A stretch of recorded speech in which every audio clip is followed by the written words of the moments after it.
Hello पिला माने केमती अच्छा समस्ते आशा करुच्ची समस्ते बहुत भलरे थिबो ठीक अच्छी। तो आमे आउ डेरी न करी आरंभ करिबा तम हिंदी बही रे थिबा 5th चैप्टर रथ यात्रा। समस्ते ओडिया पिला हमर ओडिया पर्व हैला रथ यात्रा। तो बहुत पिला या विषय रे अल्प बहुत जानी थिबो। तो सिर्फ पढ़ाई के लिए केवल पढ़िबा पई विषयटी देइची मु पढ़ी की तुम मन को बुझे दउची ठीक अच्छी मन देकी सुनो।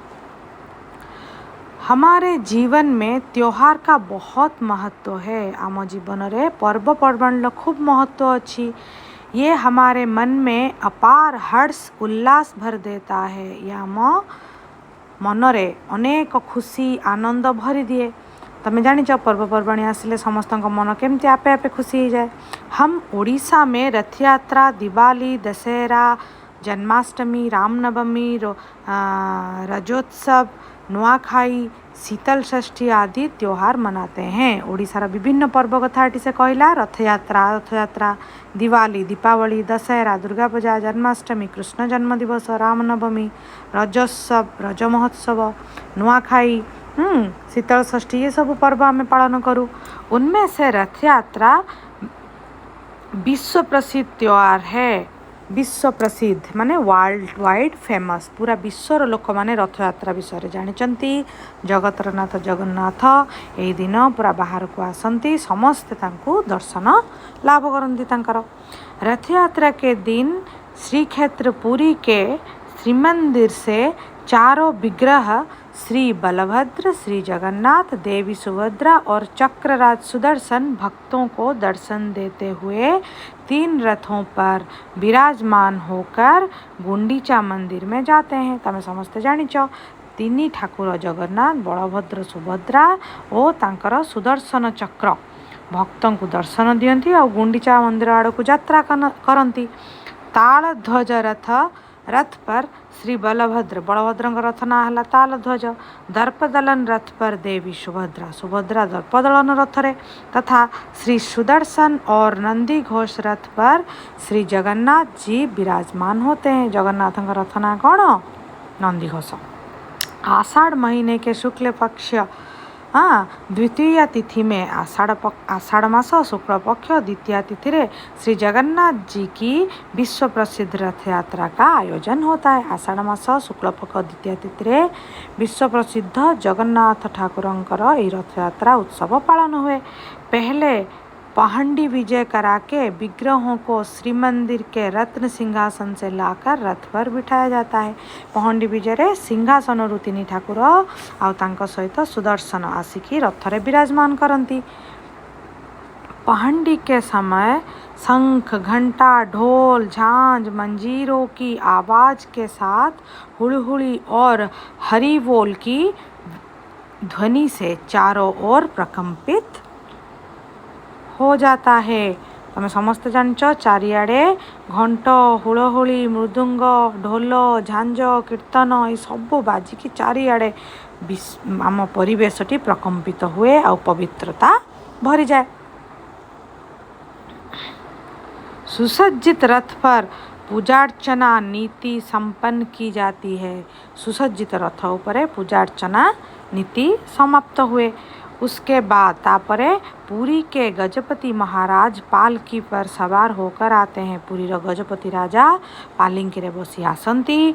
वो सोने की मुठवाली झाड़ू से सोनार झाड़ू रे कौन करती से 3 रथों को बुहारते हैं। 3 रथ रे छेरा पहरा करती। तुम माने जानिच इस नीति को छेरा पहरा कहते हैं। यही कहला यही नीति को राजांकर जो आमर रथ उपरे छेरा पहरा करने को छेरा पहरा कहती। राजा आसिकी झाड़ू मारिले तापरे तांकर नीतिकांति आरंभ हुए। छेरा पहरा के बाद एक एक करके 3 रथ गुंडीचा मंदिर की ओर बढ़ने लगते हैं। छेरा पहरा पर राजांकर छेरा पहरा पर तीन रथ गुंडीचा मंदिर आड़ को गड़ी चलती। पहले श्री बलभद्र से जेहेतु बड़ प्रथमे बलभद्र जी का रथ तालध्वज रथ आगे बढ़ता है। उसके पीछे देवी सुभद्रा जी का दर्पदलन, तापर सुभद्रा दर्पदलन और अंत में शेषरे श्री जगन्नाथ जी का नंदीघोष रथ चल पड़ता है। शेषरे जगतर नाथ जगन्नाथ रथ चले।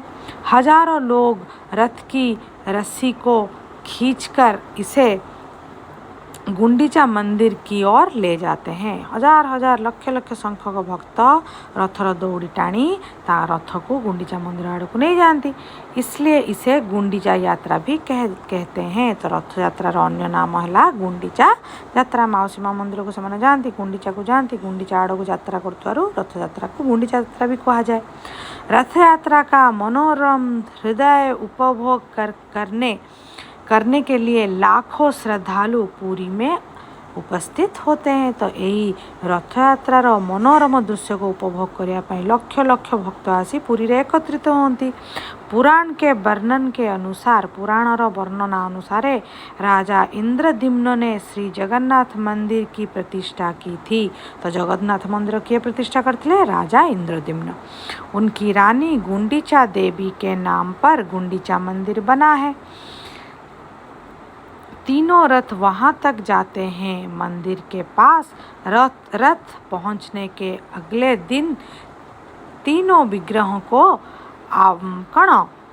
आड़प मंडप ले जाया जाता है। तो मंदिर के पास रथ पहुंचने के अगले दिन तो जिते मंदिर रे रथ गुंडीचा मंदिर रथ पहुँचे तापरे आड़प मंडप ले जाया जाता है। सही तीन मूर्ति को आड़प मंडप को निया जाए। वहाँ श्री जगन्नाथ, श्री बलभद्र, देवी सुभद्रा और श्री सुदर्शन 7 दिन अवस्थान करते हैं। तापरे से मौसी मंदिर रे गुंडीचा मंदिर रे 7 दिन जाक 4 जन रहंती किए जगन्नाथ, बलभद्र, सुभद्रा और सुदर्शन। फिर गुंडीचा मंदिर से श्री मंदिर को वापस लौटने की यात्रा शुरू होती है। पुणी गुंडीचा मंदिर रहिला परे श्रीमंदिर को आसबार यात्रा शुरू हुए, जोटा को कौन कहती बाहुड़ा यात्रा। उसे बाहुड़ा यात्रा कहते हैं। तीनों रथ सिंह द्वार पर पहुंचने के बाद रथ पर कई नीतियाँ आयोजित की जाती है। तो 3 जन पुणी गुंडीचारू फेरिला परे रथ उपरे से बड़दाण्डरे अनेक से रथ उपरे थाई अनेक नीतिकांति तांकर हुए। उनमें से सबसे प्रसिद्ध है सोनावेश या स्वर्णवेश जगन्नाथ महाप्रभुंकर। देखिथिबो सुनावेश नुहे कि बाहुड़ा यात्रा के अगले दिन शाम को बाहुड़ा यात्रा तापर दिन शाम मैंने अपराह्न समय श्री जगन्नाथ, श्री बलभद्र और देवी सुभद्रा को सोने के आभूषण से सजाया जाता है। तो बाहुड़ा यात्रार अपराह्न रे कौन हुए ना जगन्नाथ, बलभद्र, सुभद्रा को सुनार गहणारे तांको सजाया जाता है, सजा जाए। इस मनमोहक सोने वेश को दर्शन करने लाखों लोग की भीड़ उमड़ पड़ती है। तो यही सुनावेश देखापी लक्ष लक्ष भक्त आसी सेठारे रुंड हुंती। फिर अगले दिन अधरपणा की नीति संपन्न होती है। अधरपणा भोग लगे विभिन्न प्रकार घी, दही, महू, क्षीर, छेना सब पड़ी की अधरपणा हुए। रथ यात्रा शुरू होने के 12वें दिन श्री जगन्नाथ, श्री बलभद्र और देवी सुभद्रा के साथ सुदर्शन जी श्री मंदिर में प्रवेश करके रत्न सिंहासन पर विराजमान होते हैं। तो रथ यात्रार आरंभ हबार 12तम दिन रे 12 दिन से माने पुणी समस्ते सबु विग्रह आसिकी सिंहासन रे विराजमान करती। ये परंपरा नीलाद्री विजय के नाम से प्रसिद्ध है। यही परंपरा रथ यात्रा सरला परे पुणी सिंहासन को पुणी श्रीमंदिर को फेरिया पर्व को नीलाद्री विजय बोली कहा जाए। श्री जगन्नाथ जी की रथ यात्रा सिर्फ पुरी में ही सीमित नहीं है। एटा केवल यही रथ यात्रा केवल पुरी रे सीमित नुहे, ओडिशा और उसके बाहर अनेक जगहों पर भी रथ यात्रा का आयोजन किया जाता है।